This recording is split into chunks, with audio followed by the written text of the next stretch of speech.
അൽഹംദുലില്ലാ നഹ്മദുഹു വനസ്തഈനുഹു വനുഅ്മിനു ബിഹി വനതവക്കലു അലൈഹി വനഊദു ബില്ലാഹി മിൻ ശുറൂരി അൻഫുസിനാ വമിൻ സയ്യിആതി അഅമാലിനാ മൻ യഹ്ദിഹില്ലാഹു ഫലാ മുളില്ല ലഹു വമൻ യുളിൽഹു ഫലാ ഹാദിയ ലഹു വഅശ്ഹദു അൻ ലാ ഇലാഹ ഇല്ലല്ലാഹു വഹ്ദഹു ലാ ശരീക ലഹു وأشهد أن محمدا عبده ورسوله أرسله بالهدى ودين الحق ليظهره على الدين كله ولو كره المشركون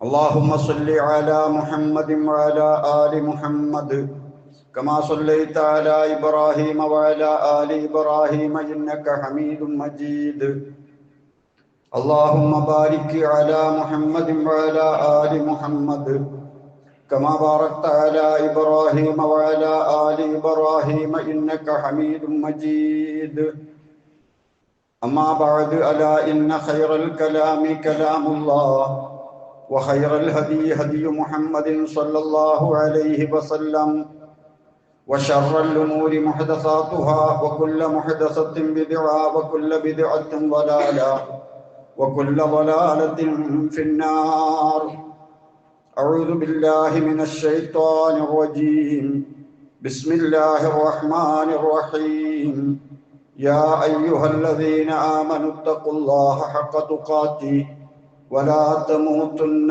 إلا وأنتم مسلمون اتقوا الله عباد الله സഹോദരങ്ങളെ സഹോദരിമാരെ, അള്ളാഹുവിൻ്റെ വിധിവിലക്കുകൾ അനുസരിച്ച് ജീവിക്കണേ എന്ന് എന്നെയും നിങ്ങളെയും ഓർമ്മപ്പെടുത്തുന്നു, വസിയ്യത്ത് ചെയ്യുന്നു. അള്ളാഹു അതിന് നമ്മെ അനുഗ്രഹിക്കുമാറാകട്ടെ.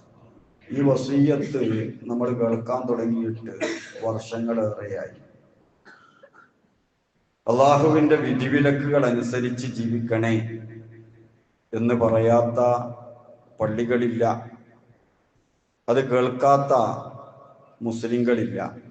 നിർബന്ധമായി ആഴ്ചയിൽ ഒരു തവണ പള്ളിയിലിരുന്ന് ഖുതുബ കേൾക്കുന്നവരാണ് വിശ്വാസികൾ. നമുക്കൊരുപാട് അറിവുകളുണ്ട്, വിവിധ അറിവുകളുള്ള ആളുകളാണ് എന്നെ കേൾക്കുന്നത്, ഇതുപോലുള്ള സദസ്സുകളിൽ കൂടുന്നത്. നമ്മളങ്ങനെയാണല്ലോ. പല വിഷയങ്ങളിലും നമുക്ക് ആവശ്യമുള്ളതിനേക്കാൾ അറിവ് നമ്മുടെ കയ്യിലുണ്ടാകും. ചില വിഷയങ്ങളിൽ നമുക്ക് വേണ്ടത് നമ്മുടെ കയ്യിലുണ്ടാകില്ല. അതുകൊണ്ടാണല്ലോ അറിവിൻ്റെ കൈമാറ്റങ്ങൾ നടക്കുന്നത്. ഇങ്ങനെ പലതും പഠിച്ചു. കൂട്ടത്തിൽ എന്തിനാണ് നമ്മൾ ഇവിടെ വന്നത്, എങ്ങോട്ടാ നമ്മൾ പോകുന്നത്, ഈ ഒരു അറിവെങ്ങാനും ഇല്ലെങ്കിൽ ജീവിച്ചത് പരാജയമായിരിക്കും. അതിനാണ് ആഴ്ചകൾ തോറും ഈ ഒരു ഉപദേശം കേൾക്കുന്നത്. ജീവിത ലക്ഷ്യം എന്താണ് എന്ന് ഓർമ്മപ്പെടുത്തലാണിത്. അള്ളാഹുവിൻ്റെ വിധിവിലക്കുകൾ അനുസരിച്ച് ജീവിക്കുക. അതിനാണ് നമ്മളെ അള്ളാഹു തആല സൃഷ്ടിച്ചത്. അള്ളാന്റെ വിധിവിലക്കുകൾ അനുസരിച്ച് ജീവിക്കുക എന്ന് പറഞ്ഞാൽ നിസ്കരിക്കുക, നോമ്പ് നോൽക്കുക, സക്കാത്ത് കൊടുക്കുക, ഹജ്ജ് ചെയ്യുക, കുറച്ച് ദിക്റുകൾ ചൊല്ലുക, ഇത്തരം കർമ്മങ്ങളിൽ മാത്രം ഒതുങ്ങുന്ന ഒരു പദ്ധതി അല്ലത്. മറിച്ച് നമ്മുടെ ജീവിതത്തെ മുഴുവൻ ചൂഴ്ന്നു നിൽക്കുന്ന സംഗതിയാണ്.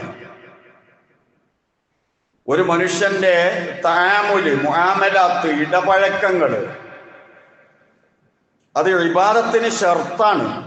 ഔറത്ത് മറക്കും പോലെ വുളൂ ചെയ്യുന്നത് നമസ്കാരത്തിന് ഷർത്തായതുപോലെ ആളുകളുമായുള്ള ഇടപഴക്കം ശരിയാവുക എന്നത് ഇബാദത്ത് സ്വീകരിക്കപ്പെടാനുള്ള നിബന്ധനയാണ്. അള്ളാഹുവിന്റെ കൽപ്പനകളിൽ പെട്ടതാണല്ലോ അത്. നമ്മളെമ്പാടും കേട്ടതല്ലേ. ആളുകളെ അനാവശ്യം പറയുന്ന ആളുകളുടെ നോമ്പിനെ സംബന്ധിച്ച് പറഞ്ഞത്, ആ നോമ്പൊന്നും എനിക്ക് വേണ്ട എന്ന് അല്ലാഹു തആല പറയുന്നത് എന്തുകൊണ്ടാ? അവര് പട്ടിണി കിടന്നത് ശരിയാകാത്തത് കൊണ്ടല്ല, നോമ്പിന്റെ സമയം തെറ്റിച്ചത് കൊണ്ടുമല്ല, മറിച്ച് അവരുടെ മുആമലാത്ത്, ജനങ്ങളുമായുള്ള ഇടപഴക്കൽ ശരിയായില്ല. അപ്പോൾ നമ്മുടെ ജീവിതമാകെ ചൂഴ്ന്നു നിൽക്കുന്ന ഒരാശയമാണ് അള്ളാഹുവിന്റെ വിധിവിലക്കുകൾ അനുസരിച്ച് ജീവിക്കണേ എന്ന കൽപ്പന. ശരി, ഈ കൽപ്പന കേട്ടിട്ട്, വസിയ്യത്ത് കേട്ടിട്ട് ഒരുപാട് പരിവർത്തനങ്ങൾ നമ്മുടെ ജീവിതത്തിൽ ഉണ്ടായിട്ടുണ്ട്, മാറ്റങ്ങൾ ഉണ്ടായിട്ടുണ്ട്, നല്ല ബോധമുണ്ടാകുന്നുണ്ട്. ശരി തന്നെ. നമ്മുടെ പരലോക മോക്ഷമാണല്ലോ ജീവിത ലക്ഷ്യം. അള്ളാഹുവിന്റെ വിധിവിലക്കുകൾ അനുസരിച്ച് ജീവിച്ച് പരലോകത്ത് രക്ഷപ്പെടുക, അതാണല്ലോ ജീവിത ലക്ഷ്യം. ആ ലക്ഷ്യത്തിന് വേണ്ടി എന്ത് ചെയ്തു എന്ന ചോദ്യത്തിന് കൂടി ഈ വസിയ്യത്ത് കേൾക്കുന്ന സമയത്ത് നമ്മുടെ മനസ്സിലൊരു ആൻസർ ഉണ്ടാകണം. ഒന്നും ചെയ്യാതെ വെറും ഒരു വ്യാമോഹവുമായിട്ട് ജീവിക്കുകയാണെങ്കിൽ അത് പണ്ഡിതന്മാരുടെ ഭാഷയിൽ പറഞ്ഞാൽ വിഡ്ഢികളുടെ കൈമുതലാണ്. ദുനിയാവിലും അങ്ങനെ തന്നെയാണല്ലോ. എനിക്ക് വലിയ കച്ചവടക്കാരനാകണം, വക്കീലാകണം, ഡോക്ടറാകണം, ഇങ്ങനെ ഒരുപാട് പൂതി, ഒരുപാട് ആഗ്രഹങ്ങൾ. നീ എന്താ അതിന് ചെയ്തത്? ഞാൻ തലങ്ങും കലങ്ങും നടന്നിട്ടുണ്ട്, മൊബൈലിൽ തോണ്ടി കളിച്ചിട്ടുമുണ്ട് എന്നാണ് മറുപടിയെങ്കിൽ, ഇവന്റെ ആഗ്രഹം സാക്ഷാത്കരിക്കാൻ ജീവിതത്തിൽ ഒന്നും ചെയ്തിട്ടില്ലെങ്കിൽ അത് വിഡ്ഢികളുടെ മനക്കോട്ട മാത്രമാണ്. മറിച്ച് ബുദ്ധിമാന്മാരാണെങ്കിൽ അവര് അവരുടെ ലക്ഷ്യത്തിന് വേണ്ടി പലതും ചെയ്തു വെക്കും. അങ്ങനെ ചെയ്യണേ എന്നാണ് നമ്മൾ ഈ കേൾക്കുന്ന അള്ളാഹുവിനെ സൂക്ഷിക്കണേ എന്ന ഉപദേശത്തിൽ അടങ്ങിയിരിക്കുന്നത്. അള്ളാഹു ഖുർആനിൽ അത് പറയുന്നുണ്ട്.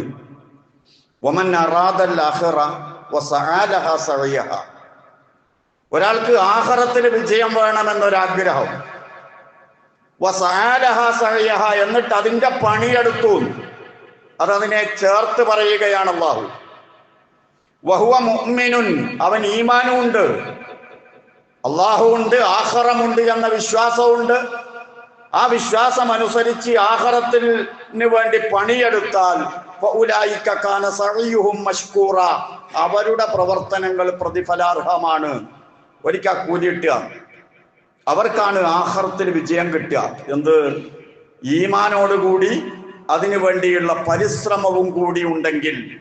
അപ്പൊ ഈമാൻ എന്ന് പറയുന്നത് ഖൽബിൽ ഉറങ്ങിക്കിടക്കുന്ന ഒരു വിശ്വാസത്തിന്റെ പേരല്ല, മറിച്ച് നാവിലൂടെയും പ്രവർത്തനങ്ങളിലൂടെയും ചലനാത്മകമായ ഒന്നിന്റെ പേരാണ് ഈമാൻ. അപ്പൊ നമ്മുടെ ആഖിറം രക്ഷപ്പെടണമെങ്കിൽ, സുരക്ഷിതമാകണമെങ്കിൽ, നമ്മൾ അവിടെ വിജയിക്കണമെങ്കിൽ കർമ്മനിരതരാകണം, അതിനുവേണ്ടി പണിയെടുക്കണം. അതുപോലെ ഈ പ്രയോഗത്തിൽ ഒരു സൂചനയുണ്ട്. വസഅലഹ സഅയഹ, അതിനു വേണ്ടി അതിന്റെ പണിയെടുക്കണം. ആഖിറത്തിന് വേണ്ടി ആഖിറത്തിന്റെ പണിയെടുക്കണം. ആഖിറത്തിന്റെ പണി ഏതാ? എനിക്ക് തോന്നിയ പോലെയുള്ള പണിയല്ല ആഖിറത്തിന്റെ പണി. അത് പഠിപ്പിക്കാൻ അല്ലാഹു റസൂലുള്ളാഹി സ്വല്ലല്ലാഹു അലൈഹി വസല്ലമയെ പറഞ്ഞയച്ചിട്ടുണ്ട്, എങ്ങനെയാണ് ആഖിറത്തിന് പണിയെടുക്കേണ്ടത് എന്ന്.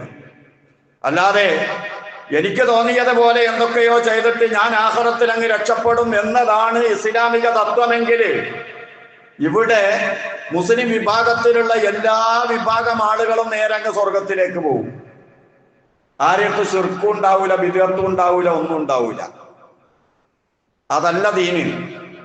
ദീനെന്ന് പറഞ്ഞാൽ അള്ളാഹു പഠിപ്പിച്ചിട്ടുണ്ട് സ്വർഗത്തിലേക്ക് പോകേണ്ട, ആഖിറം സുരക്ഷിതമാകേണ്ട മാർഗം ഇന്നതൊക്കെയാണ്. അത് പഠിച്ച് അതിനു വേണ്ടി ചെയ്താൽ രക്ഷപ്പെടും എന്നാണ് ഈ ആയത്തിൽ അല്ലാഹു തആല പറയുന്നത്. അപ്പൊ നമ്മൾ കർമ്മപദത്തിലേക്ക് ഇറങ്ങുമ്പോൾ, പ്രവർത്തനത്തിലേക്ക് ഇറങ്ങുമ്പോൾ നമ്മുടെ ജീവിതത്തിൽ അല്ലാഹു തആല തന്ന ഈ സമയത്തെ ഒന്ന് വീതം വെക്കണം. വെറും ദുനിയാവിന് വേണ്ടി മാത്രമായി പോകരുത്. ഖുർആൻ ഓതാൻ കുറച്ച് സമയം വേണം, അള്ളാഹുവിനെ ഓർമ്മിക്കാൻ സമയം വേണം, കുടുംബ ജീവിതത്തിന് നമുക്ക് സമയം വേണം, വ്യക്തിപരമായി നമ്മുടെ ആവശ്യങ്ങൾക്ക് നമുക്ക് സമയം വേണം, പൊതുസേവനത്തിന് നമുക്ക് സമയം വേണം. നമ്മുടെ സമയമെല്ലാം ഒന്നിൽ കേന്ദ്രീകരിച്ചു പോയി ബാക്കിയെല്ലാം അവഗണിക്കപ്പെടുന്ന ഒരു രംഗാണെങ്കിൽ നമ്മൾ പരാജയപ്പെട്ടു. അത് ഇബാദത്തിലാണെങ്കിൽ പോലും അങ്ങനെയാണെന്ന്. 24 മണിക്കൂർ ഇബാദത്ത്, വേറൊന്നിനും സമയമില്ല, പാടില്ല. ഇസ്ലാം അനുവദിക്കുന്നില്ല. റസൂലുള്ളാഹി സ്വല്ലല്ലാഹു അലൈഹി വസല്ലം അങ്ങനെ തീരുമാനിച്ച ആളുകളെ തിരുത്തിയിട്ടുണ്ട്, ഒന്നിലും മുഴുകിപ്പോകരുത്. അതുപോലെ തന്നെ നമ്മുടെ സമയം ഞാൻ തന്നെ ചെയ്യണം എന്ന വാശിയോടുകൂടി പല പ്രവർത്തനത്തിനും അങ്ങ് മുഴുകിപ്പോവുകയാണ്. വേറുള്ള ആളുകളെ ഏൽപ്പിച്ചാൽ അവർ ഭംഗിയായിട്ട് ചെയ്തോളൂ. ചില ആളുകൾക്ക് അങ്ങനെയുണ്ട്, വാശ്യ, എന്തും ഞാൻ തന്നെ ചെയ്യണം. വിലപ്പെട്ട സമയം കുറഞ്ഞ ഉപകാരത്തിന് വേണ്ടി തീർന്നു പോകുന്ന ചില സാഹചര്യങ്ങളിൽ പെട്ടതാണത്. നമ്മുടെ സമയം വളരെ വിലപ്പെട്ടതാണ്. ആ വിലപ്പെട്ടതായത് കൊണ്ട് തന്നെ സമയത്തിന് സക്കാത്തും കൊടുക്കണം. പൈസക്ക്, സ്വർണത്തിനും വെള്ളിക്കും മാത്രമൊന്നുമല്ല സക്കാത്ത്. വിലപിടിപ്പുള്ള എല്ലാം നമുക്ക് അല്ലാഹു തആല തന്നതിന് സക്കാത്ത് കൊടുക്കണം. സമയത്തിന്റെ അത്ര മൂല്യമുള്ള വേറെ എന്താ ഉള്ളത്? സമയത്തിന്റെ സക്കാത്ത് എന്താ? ആ സമയത്ത് നമ്മൾ ചെയ്യുന്ന നിർബന്ധമായ ഇബാദത്തുകൾ. അല്ലാഹു തആല നമുക്ക് ആയുസ് കാലത്ത് കുറച്ച് സമയം തന്നു. ആ സമയം ഉപയോഗിച്ചിട്ട് നമ്മൾ നമസ്കരിക്കുന്നു, ആ സമയം ഉപയോഗിച്ചിട്ട് നമ്മൾ നോമ്പെടുക്കുന്നു, ആ സമയം ഉപയോഗിച്ചിട്ട് ഹജ്ജ് ചെയ്യുന്നു, ആ സമയം കണക്കാക്കിയിട്ട് സക്കാത്ത് കൊടുക്കുന്നു. എല്ലാ ഇബാദത്തുകളും ഈ സമയം എന്ന പാത്രത്തിലാണ് അല്ലാഹു തആല ഇട്ടുവച്ചിരിക്കുന്നത്. ആ പാത്രത്തിന്റെ പുറത്തു പോയാൽ അപകടമാണ്, ഇബാദത്ത് ചെയ്യാൻ കഴിയില്ല. അപ്പൊ അല്ലാഹു തആല നമുക്ക് നൽകിയ സമയത്ത് നിർബന്ധമായ ഇബാദത്തുകൾ ചെയ്താൽ ബാക്കിയുള്ള സമയത്ത് അല്ലാഹു ബർക്കത്ത് ചെയ്യും. ബാക്കിയുള്ള സമയത്ത് അല്ലാഹു പ്രത്യേക തൗഫീഖ് ചെയ്യും. ആ സമയം നമുക്ക് കൂടുതൽ ഉപകാരപ്പെടും. ആ സമയമൊക്കെ നമുക്ക് അല്ലാഹു തആല വളരെ ഭംഗിയാക്കി തരും. അല്ലാഹു ഖുർആനിൽ ഇതെല്ലാം സൂചിപ്പിക്കുന്നുണ്ട്. റസൂലുള്ളാഹി സ്വല്ലല്ലാഹു അലൈഹി വസല്ലമ പഠിപ്പിച്ചിട്ടുമുണ്ട്. അതുകൊണ്ട് ഏറ്റവും നല്ല പ്രവർത്തനം ഏത് എന്ന് ചോദിച്ചപ്പോൾ റസൂല് പറഞ്ഞത് അസ്സലാത്തു ലിവഖ്തിഹാ, സമയത്ത് നമസ്കരിക്കുക. നമസ്കാരത്തിന്റെ സമയം അത് കറക്റ്റാക്കുക. അപ്പോൾ നമ്മുടെ ജീവിതത്തിൽ പഠിക്കാൻ സമയമുണ്ടാകണം, ഖുർആൻ ഓതാൻ സമയമുണ്ടാകണം, പൊതുപ്രവർത്തനത്തിന് സമയമുണ്ടാകണം. ഈ സമയത്തെയെല്ലാം നമ്മൾ വീതിച്ചു വെക്കണം. അള്ളാഹുവിന്റെ ദീനിലേക്ക് ആളുകളെ ക്ഷണിക്കുന്ന പ്രവർത്തനത്തിൽ മെനക്കെടാൻ നമുക്ക് സമയം ഉണ്ടാകണം. അല്ലാതെ ഒന്നില് മാത്രം കേന്ദ്രീകരിച്ചിട്ട്, ദുനിയാവില് മാത്രം കേന്ദ്രീകരിച്ചിട്ട് ജീവിച്ചു കൊണ്ടിരിക്കുന്ന ഒരു മനുഷ്യൻ എന്തിനാ ദീർഘായുസ്? ദീർഘായുസിന് വേണ്ടി ദ്വാരിക്കും. ഉള്ള ആയുസ് കൊണ്ട് എന്ത് ചെയ്ത്? എന്നിട്ടല്ലേ ദീർഘായുസ്? ദീർഘായുസ് അപകടമാ ചില ആളുകൾക്ക്. കാരണം സമയത്തിന്റെ കണക്ക് പറയണ്ടേ അള്ളാനോട്? വിലമതിക്കാനാകാത്ത സമയത്തിന്റെ കണക്ക് പറഞ്ഞു കൊടുക്കണം അള്ളാനോട്. അപ്പൊ ഉള്ള സമയം മുഴുവനും ഹറാമിന് വേണ്ടിയും വെറുതെ പാഴാക്കിയും ആ സമയത്തെ നശിപ്പിച്ചു കൊണ്ടിരിക്കുന്ന വ്യക്തിയെ സംബന്ധിച്ചിടത്തോളം ദീർഘായുസ് അപകടമാണ്. അപ്പൊ ഉള്ള സമയത്ത് എന്ത് ചെയ്തു എന്നതാണ് വലിയ വിഷയം.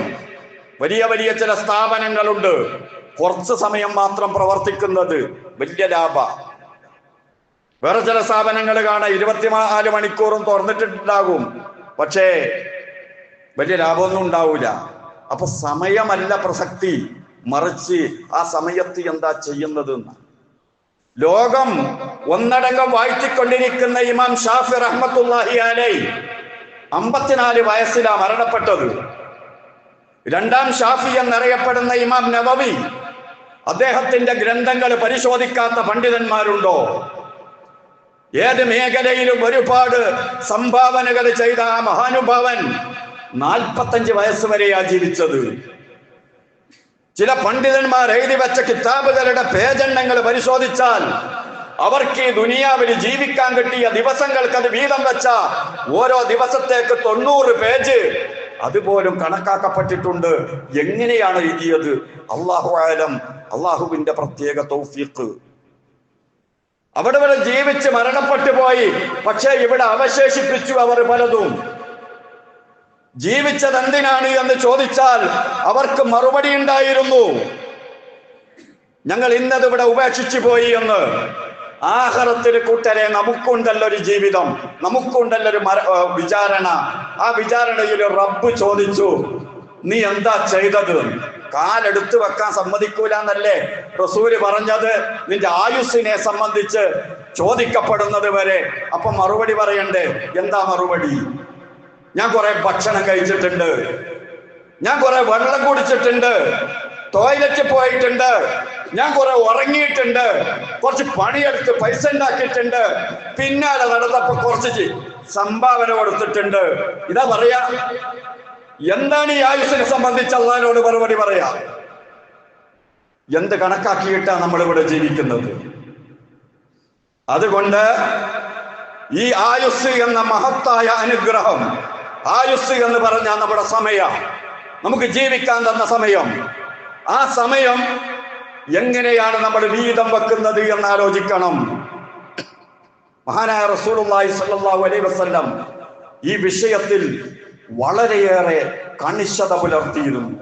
അലി ഇബ്നു അബീ ത്വാലിബ് റളിയല്ലാഹു അൻഹു പറയുന്നുണ്ട്, റസൂൽ സല്ലല്ലാഹു അലൈഹി വസല്ലം വീട്ടിൽ കയറി വന്നാൽ റസൂലുള്ളാഹിയുടെ സമയം 3 ഭാഗിച്ചതായി ഞങ്ങൾക്ക് അനുഭവപ്പെടാറുണ്ട്. ഒരു ഭാഗം അല്ലാഹുവിനാ, റസൂൽ ഇബാദത്തിലാ, കാലിൽ നീര് കെട്ടുന്നത് വരെ നമസ്കരിച്ചു എന്നും ഖുർആൻ പാരായണം ചെയ്തുവെന്നൊക്കെ ഹദീസിൽ നമ്മൾ കണ്ടിട്ടില്ലേ? ഒരു ഭാഗം അല്ലാഹുവിന് കൊടുത്തിട്ടാ. അതിന്റെ ഒരു ഭാഗം കുടുംബജീവിതത്തിനാണ്, തന്റെ കുടുംബത്തിന് വേണ്ടി കൊടുത്തതാണ്. ഒരു ഭാഗം റസൂലുള്ളാഹി സ്വല്ലല്ലാഹു അലൈഹി വസല്ലമയുടെ വ്യക്തിപരമായ സംഗതികൾക്കാണ്. ആ വ്യക്തിപരമായ സംഗതിക്ക് വേണ്ടി നീക്കിവെച്ച സമയം അത് വീണ്ടും വീതിച്ചിട്ട് നാട്ടുകാരായ ആളുകൾക്ക് കൂടി റസൂലുള്ളാഹി അതിൽ നിന്ന് കൊടുക്കാറുണ്ടായിരുന്നു എന്ന് അലി ഇബ്നു അബീ ത്വാലിബ് റളിയല്ലാഹു അൻഹു. അത്രയും കണിശമാണ് സമയത്തിന്റെ കാര്യത്തിൽ ഹബീബായ റസൂൽ സ്വല്ലല്ലാഹു അലൈഹി വസല്ലം. അതുകൊണ്ടല്ലേ ഈ 23 കൊല്ലക്കാലം കൊണ്ട് പരിശുദ്ധ ദീനുൽ ഇസ്ലാമിന്റെ പ്രഭ ലോകത്ത് തെളിയിക്കാൻ റസൂൽ സല്ലല്ലാഹു അലൈഹി വസല്ലമക്ക് സാധിച്ചത്. എന്നാ നഹ്നു നുഹ്യിൽ മൗത. അല്ലാഹ് പറയാ, മരിച്ചവരെയൊക്കെ നമ്മൾ ഇങ്ങ് കൊണ്ടുവരും. എന്നിട്ടോ വനക്തുബു മാ ഖദ്ദമു വആസാറഹു, അവരെന്ത് ചെയ്തു അതിന്റെ പ്രതിഫലനങ്ങൾ എന്തൊക്കെ ഒക്കെ രേഖപ്പെടുത്തിയിട്ടുണ്ട് സൂറ യാസീൻ. അപ്പൊ നമ്മൾ ചെയ്തത് എന്താ? മരിച്ചതിന് ശേഷമുള്ളത് വല്ലതും പഠിച്ചോ, പഠിപ്പിച്ചോ? നിന്റെ വകയായിട്ട് നടക്കുന്ന പള്ളിയുണ്ടോ? നിന്റെ വകയായി നടക്കുന്ന മദ്രസകളുണ്ടോ? നീ കൃഷി ചെയ്ത മരങ്ങളുണ്ടോ? നീ മരിച്ചു പോയിട്ട് എന്താണ് ഈ ഭൂമിയിൽ അവശേഷിക്കുന്നത്? എന്താ ഉള്ളത്? ഒന്നുമില്ലേ? എന്താ റബ്ബിനോട് പറയാ? യതീമക്കളുണ്ടോ? പാവപ്പെട്ടവരുണ്ടോ? എന്താ അള്ളാഹുവിനോട് മറുപടി പറയുക? അതാലോചിക്കാനാ ആഴ്ചകൾ തോറും നമ്മൾ ഈ ഉപദേശം കേട്ടുകൊണ്ടിരിക്കുന്നത്. നിന്റെ യൗവനം നീ എന്തിൽ ചെലവഴിച്ചു? എന്ത് ആണ് നമുക്ക് പറയാനുണ്ടാവുക? ഓരോ ദിവസവും നമ്മോട് പറയുന്നുണ്ട്. സൂര്യൻ ഉദിക്കുന്ന ഓരോ ദിവസവും നമ്മോട് പറയുന്നുണ്ട്, അന ഖൽഖുൻ ജദീദ്, ഞാനൊരു പുതിയ സൃഷ്ടിയാണ്. അല അമലിക ഷഹീദ്, നീ ഇന്ന് എന്താണ് ചെയ്യുന്നത് എന്ന് സാക്ഷി പറയാൻ വന്നതാണ് ഞാൻ അങ്ങ് പോയാൽ ഖിയാമത്ത് നാൾ വരെ ഞാൻ നിന്റെ അടുത്തേക്ക് തിരിച്ചു വരൂല. ഞാൻ നിന്റെ അടുത്ത് പുതിയ ഒരു അതിഥിയാണ്. ഓരോ ദിവസവും നമ്മോട് പറഞ്ഞിട്ട് തിരിച്ചു പോയിക്കൊണ്ടിരിക്കുകയാണ്. അതുകൊണ്ട് സഹോദരങ്ങളെ, സമയത്തിന്റെ കാര്യം, ആയുസ്സിന്റെ കാര്യം നല്ലോണം ചിന്തിക്കണം. അള്ളാഹു നമുക്ക് തന്ന സെക്കൻഡില്ലേ, അതിന് യാതൊരു മാറ്റവും ഇല്ല. ആദം അലൈഹിസ്സലാമിന്റെ കാലത്ത് ജീവിച്ച ആളുകൾക്ക് കൊടുത്ത സെക്കൻഡ്, അതിന്റെ ദൈർഘ്യം തന്നെയാണ് നമ്മുടെ സെക്കൻഡിനുള്ളത്. അങ്ങനത്തെ 60 സെക്കൻഡ് കൂടിയാൽ കിട്ടുന്നതാണ് അന്നുള്ള 1 മിനിറ്റ്. അത് തന്നെയാ നമുക്കും. അന്നുള്ള മണിക്കൂറാ ഇന്നത്തെ മണിക്കൂർ, അന്നത്തെ ദിവസമാ ഇന്നത്തെ ദിവസം, ആഴ്ചയാണ് ആഴ്ച, മാസമാണ് മാസം, വർഷമാണ് വർഷം. അള്ളാഹു മനുഷ്യർക്ക് കൊടുത്ത കഴിവുകൾ അത് വ്യത്യസ്തമാണ്.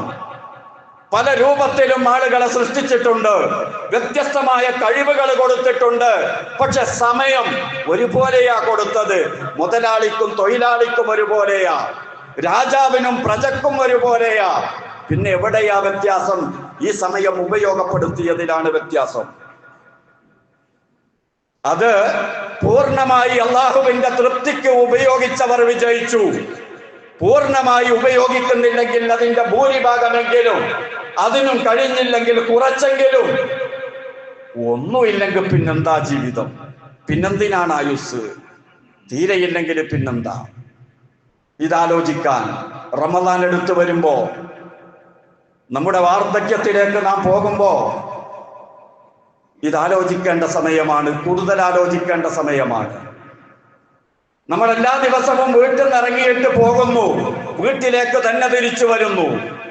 അങ്ങനെ ഒരുപാട് പ്രാവശ്യം നമ്മൾ വീട്ടിൽ നിന്ന് ഇറങ്ങിയിട്ടുണ്ട്, വീട്ടിലേക്ക് തിരിച്ചു വന്നിട്ടുണ്ട്.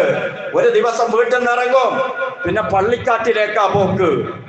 വീട്ടിൽ നിന്ന് ഇറങ്ങിയിട്ട് വീട്ടിലേക്ക് തിരിച്ചു വരുന്ന പ്രോഗ്രാമുകൾ മുഴുവനും ഡയറിയിൽ എഴുതി വെച്ചിട്ടുണ്ട്, അല്ലെങ്കിൽ കലണ്ടറിലുണ്ട്, നമ്മുടെ മനസ്സിൽ ഓർമ്മയുണ്ട്. പക്ഷേ ആ പള്ളിക്കാട്ടിലേക്കുള്ള പോക്കിന്റെ ഡേറ്റ് നമ്മൾ എഴുതി വെച്ചിട്ടില്ല. അങ്ങനെയുള്ള ഒരു പോക്ക് നമുക്ക് സംഭവിച്ചു കഴിഞ്ഞാൽ പറയേണ്ടി വരും, ഈ ജീവിച്ചതിന്റെ മറുപടി പറയേണ്ടി വരും. ഇതാണ് അല്ലാഹു സുബ്ഹാനഹു വ തആല നമ്മെ ഓർമ്മിപ്പിച്ചു കൊണ്ടിരിക്കുന്നത്. റസൂലുള്ളാഹി സ്വല്ലല്ലാഹു അലൈഹി വസല്ലമ പറയുകയാണ്, നിഅമത്താനി മഗ്ബൂനും ഫീഹിമാ കസീറുൻ മിനന്നാസ് അസ്ഹത്തു വൽ ഫറാ. അധികം ആളുകളും തോറ്റുപോകുന്ന രണ്ട് അനുഗ്രഹങ്ങളുണ്ട്. ഒന്ന് ഒഴിവ് സമയമാണ്, മറ്റൊന്ന് ആരോഗ്യമാണ്. അധികം ആളുകളും തോറ്റുപോകുമെന്ന് പറഞ്ഞാൽ അധികം ആളുകൾക്കും ഇത് കിട്ടൂല, കുറച്ചാളുകൾക്കേ ഇത് കിട്ടാറുള്ളൂ. ആ കിട്ടിയ കൂട്ടത്തിൽ തന്നെ അധികം ആളുകളും തോറ്റുപോകാറുണ്ട്. കാരണം ആരോഗ്യം ഉണ്ടാവും, പക്ഷെ ഒഴിവ് സമയം ഉണ്ടാവൂല, പല ജോലി തിരക്കുമായിരിക്കും. ഇനി ഒഴിവ് സമയമുണ്ട്, ഒരു പണിയും ഇല്ല, കട്ടിൽ കിടക്കുക, കട്ടുമ്പോ കിടക്കുക, എവിടെയും പോകാനൊന്നുമില്ല, കാരണം ആരോഗ്യ പ്രശ്നം. ഇത് രണ്ടും കൂടി കിട്ടിയാലോ, ഒഴിവ് സമയമുണ്ട്, ആരോഗ്യമുണ്ട്. കുട്ടികളൊക്കെ അങ്ങ് നോക്കും, വീടും കാര്യങ്ങളൊക്കെ. ഇപ്പൊ തടിക്ക് വല്ലാത്ത ബുദ്ധിമുട്ടും കാര്യമൊന്നും ഇല്ല, വലിയ പ്രശ്നങ്ങളൊന്നുമില്ല. അപ്പൊ കേറി വരുന്നൊരു സാധനമുണ്ട്, അതിന്റെ പേരാ കസൽ. അറബിയില് മടി എന്ന് പറയും, അലസത. ഈ അലസതയും ഒഴിവ് സമയവും ആരോഗ്യവുമാകുന്ന ഈ നല്ല അവസ്ഥയും തമ്മിൽ ഒരു പോരാട്ടം നടന്നിട്ട് ആ കസലാണ് അവിടെ വിജയിക്കുന്നതെങ്കിൽ ഈ വ്യക്തി തോറ്റുപോയി. റസൂൽ സല്ലല്ലാഹു അലൈഹി വസല്ലം പറഞ്ഞു, ഓൻ തോറ്റുപോയി.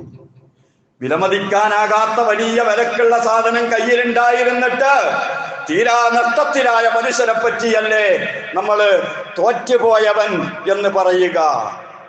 അതുകൊണ്ട് നമ്മുടെ ഈ സമയം എന്നത് വലിയ ഒരു ഉത്തരവാദിത്വവും വലിയ അനുഗ്രഹവുമാണ് എന്ന് മനസ്സിലാക്കിയിട്ട് ഒരു നല്ല പരിവർത്തനത്തിന് തുടക്കം കുറിക്കുക.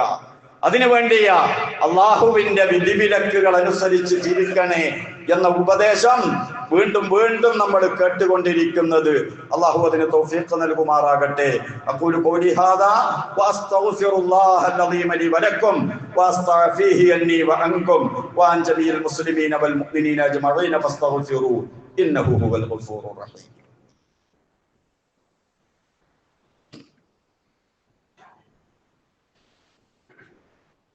അൽഹംദുലില്ലാഹ് വസ്സലാത്തു വസ്സലാമു അലാ റസൂലില്ലാഹ് വഅലാ ആലിഹിൽ ഫായിസീന ബിറിളല്ലാഹ് ഉസീകും ഇബാദല്ലാഹി വഇയ്യായ ബിത്തഖ്വല്ലാഹ്. സഹോദരങ്ങളെ, സഹോദരിമാരെ, അള്ളാഹുവിന്റെ വിധിവിലക്കുകൾ അനുസരിച്ച് ജീവിക്കണേ എന്ന് ഒരിക്കൽ കൂടി എന്നെയും നിങ്ങളെയും ഓർമ്മപ്പെടുത്തുന്നു, വസിയത്ത് ചെയ്യുന്നു. അള്ളാഹു അതിന് നമ്മെ അനുഗ്രഹിക്കുമാറാകട്ടെ. മനുഷ്യന് സമയത്തിന്റെ വില മനസ്സിലാകുന്ന രണ്ട് പ്രധാനപ്പെട്ട അവസരങ്ങളുണ്ട് എന്ന് ഖുർആൻ പറയുകയാണ്. അതിലൊന്ന് മലക്കുൽ മൗത്ത് വരുന്ന സമയത്താണ്, അഥവാ മരണമാസന്നമാകുന്ന സമയത്ത്. അള്ളാഹു പറയുന്നു, യാ അയ്യുഹല്ലദീന ആമനു, ഓ ഈമാനുള്ള ജനങ്ങളെ, ലാ തുൽഹിക്കും അംവാലുക്കും വലാ ഔലാദുക്കും അൻ ദിക്രില്ലാ, അള്ളാഹുവിന്റെ ഓർമ്മയെ സംബന്ധിച്ച് അള്ളാഹുവിനെ ഓർമ്മിക്കാതെ അതിനൊരു തടസ്സമായി നിങ്ങളുടെ സന്താനങ്ങളോ സമ്പത്തോ മാറാതിരിക്കട്ടെ. പൂർണ്ണമായി ആ കുടുംബജീവിതത്തിൽ മുഴുകി, പൂർണ്ണമായി ധനസമ്പാദനത്തിൽ മുഴുകി, അള്ളാഹിനെ പറ്റി യാതൊരു ഓർമ്മയും കഥയില്ല, അങ്ങനെയുള്ള ഒരു ജീവിതം നിങ്ങൾക്കുണ്ടാകാതിരിക്കട്ടെ. കാരണം വമൻ യഫ്അൽ ദാലിക ഫഉലൈക ഹുമുൽ ഖാസിറൂൻ, അങ്ങനെ ആരെങ്കിലും ചെയ്താൽ അവര് തോറ്റുപോയവരാണ്, അവരാണ് തോറ്റുപോയവർ, അവരാണ് പരാജയപ്പെട്ടവർ. വഅൻഫിഖൂ മിമ്മാ റസഖ്നാകും മിൻ ഖബ്ലി അൻ യഅതിയ അഹദകുമുൽ മൗത്ത്, നിങ്ങൾക്ക് നാം തന്നതിൽ നിന്ന് നിങ്ങൾ ചെലവാക്കുക. അള്ളാഹു അങ്ങനെയാണ് പറയുന്നത്. നിങ്ങളെ കയ്യിൽ ഞാൻ തന്ന സമ്പത്തുണ്ടല്ലോ, അത് നിങ്ങൾ ചെലവാക്കുക, നിങ്ങൾക്ക് മരണമാസന്നമാകുന്നതിന് മുമ്പ്. ഫയഖൂല, മരണമാസന്നമാകുന്ന സമയത്ത് അവൻ പറയും, റബ്ബി ലൗലാ അഖർതനീ ലി അജലിൻ ഖരീബ്, ഒരല്പസമയത്തേക്ക് കൂടി എനിക്ക് നീ ആയുസ് തന്നെങ്കിൽ ഫഅസ്സദ്ദഖ വഅകും മിനസ് സാലിഹീൻ, ഞാൻ സദഖ ചെയ്തോളാം, ഞാൻ നന്നായിക്കോളാം. അപ്പൊ മനസ്സിലായി സമയത്തിന്റെ വില. രണ്ടാമതൊരു സമയമുണ്ട്, ആഖിറത്തിൽ ആളുകൾ ഇങ്ങനെ വിചാരണ ചെയ്തിട്ട് ചില ആളുകൾ വലിയ കൂമ്പാരം സൽക്കർമ്മങ്ങളുമായി സ്വർഗത്തിലേക്ക് പോകുന്നു, ചില ആളുകൾ കുറ്റകൃത്യങ്ങളുമായി നരകത്തിലേക്ക് പോവുകയാണ്. അവിടെ വെച്ച് ആളുകളെ ഇങ്ങനെ വേർതിരിച്ചു കൊണ്ടിരിക്കുകയാണ്. അവർക്ക് കിട്ടിയതുപോലുള്ള സമയം തനിക്കും കിട്ടിയിട്ടുണ്ട് എന്ന് കൃത്യമായി ബോധ്യപ്പെടുകയാണ്.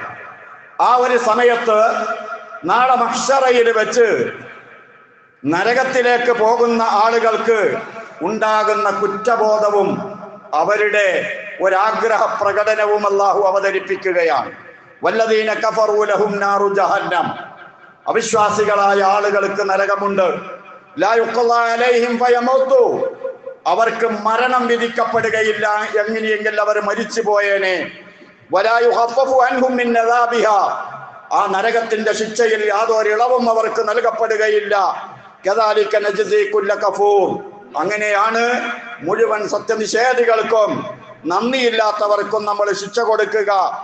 അപ്പോൾ വഹും യസ്തരിഖൂന ഫീഹാ, അവിടെ വെച്ചവർ അട്ടഹസിക്കും, റബ്ബനാ അഖ്രിജ്നാ നഅമൽ സാലിഹാ, ഒന്ന് പുറത്തിറക്കണേ അല്ലാഹ്, ഞങ്ങൾ നല്ലത് ചെയ്തോളാം.